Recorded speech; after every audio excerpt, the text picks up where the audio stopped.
Abbreviations can be a helpful way of shortening phrases or names when you use them repeatedly in your writing. This can help you with concision in your writing. However, at the same time, you also want to be clear in your writing, and so it's important that you introduce abbreviations and use them consistently when you do use them. Additionally, you don't want to overuse abbreviations, because then you may be asking the reader to keep track of multiple abbreviations in their head at the same time, and your writing could then become difficult for a reader to follow.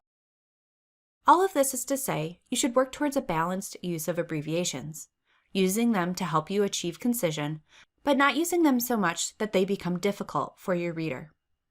To use abbreviations, you'll first want to spell out the phrase or name, followed by the abbreviation in parentheses. Then, in any subsequent use of that phrase or name, only use the abbreviation.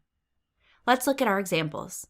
In each case, we've written out the full phrase or name, and then we have introduced the abbreviation in parentheses.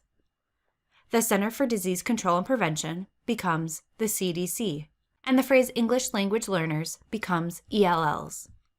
Another situation you might encounter is the need to introduce an abbreviation as part of a citation, when you'd like to shorten a group author.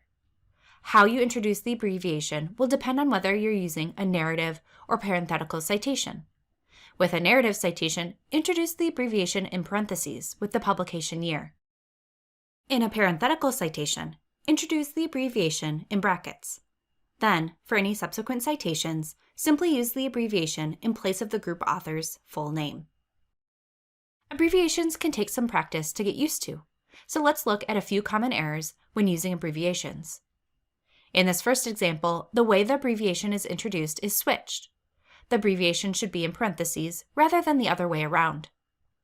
In the second example, the abbreviation includes a word that is then repeated as a synonym in the sentence.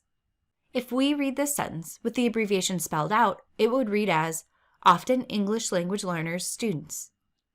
Instead, the repeated noun students should be removed.